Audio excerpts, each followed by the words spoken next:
नमस्कार मंडळी, कसे आहात सगळे? मी आशा करते की तुम्ही सगळे आनंदातच असाल। आज आपण पाहणार आहोत आपली नेक्स्ट रेसिपी साबुदाणा खिचडी। ती सुद्धा अगदी छान मोकळी आणि मऊसूत कशी करायची। व्हिडिओ शेवटपर्यंत नक्की पहा, कारण यामध्ये खिचडी सुटसुटीत होण्याकरता काही टिप्स सुद्धा मी तुमच्यासोबत शेअर केलेल्या आहेत। चला तर मग पाहूयात यासाठी काय काय साहित्य लागणार आहे ते। याकरता मी इथे घेतलेले आहेत रात्रभर भिजत ठेवलेले साबुदाणे, 1 वाटी शेंगदाण्याचे कूट, चवीपुरते मीठ, 4 ते 5 हिरव्या मिरच्या बारीक चिरलेल्या, 1 मध्यम आकाराचा उकडलेला बटाटा, तोही बारीक चिरून। आता मी इथे एक पॅन तापण्याकरता ठेवलेले आहे।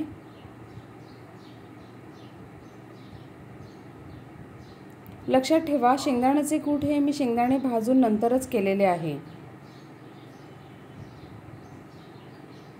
आता मी इथे ॲड करत आहे 1 चमचा तेल। साबुदाणा खिचडी करताना आपल्याला फारसा तेलाचा वापर करण्याची काहीच गरज नाही। इतक्या तेलात सुद्धा साबुदाणा खिचडी ही अगदी मोकळी आणि मऊसूत शिजून तयार होते। आता मी साबुदाण्यामध्ये शेंगदाण्याचे कूट प्रथम ॲड करून घेत आहे। ही एक टीप आहे की आपण सुरुवातीलाच साबुदाणा मोकळा करून घ्यायचा आहे आणि त्यात शेंगदाण्याचे कूट आणि मीठ हे एकसारखे एकत्र करून छान मिक्स करून घ्यायचे आहे। असे केल्यामुळे मीठ सर्वत्र साबुदाण्याला एकसारखे लागले जाते।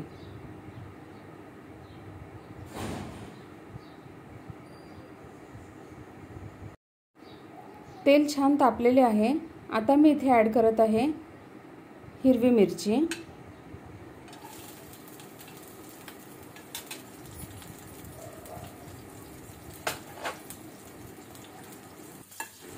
मिरची छान परतून घ्यायची आहे।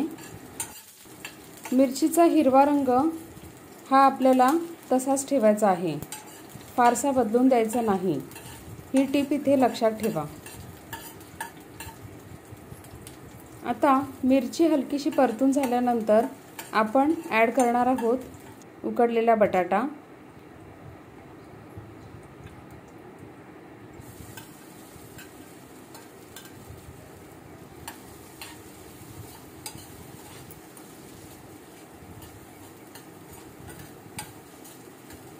हा सुद्धा 1 मिनिटभर आपण परतून घेतलेला आहे। आणि आता मी इथे ॲड करत आहे साबुदाणे।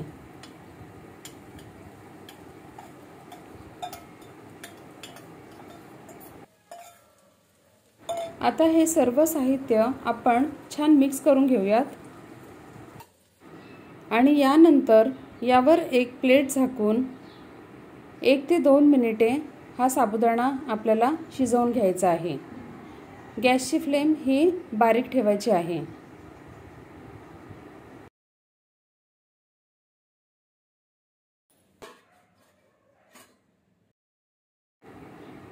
लक्षात ठेवा, दर 2 मिनिटांनी आपल्याला हे झाकण उघडून पुन्हा एकदा साबुदाणा एकसारखा मिक्स करून घ्यायचा आहे।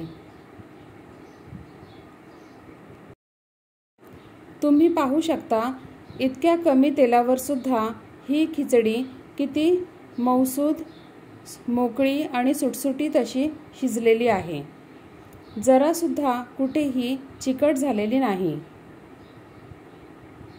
संपूर्ण रेसिपी शिजेपर्यंत आपण फक्त 2दाच झाकण देऊन 2 मिनिटे वाफ काढून ही खिचडी शिजवून घेतलेली आहे। आता यानंतर आपण 1 मिनिटभर ही खिचडी ओपन शिजवून घेणार आहोत।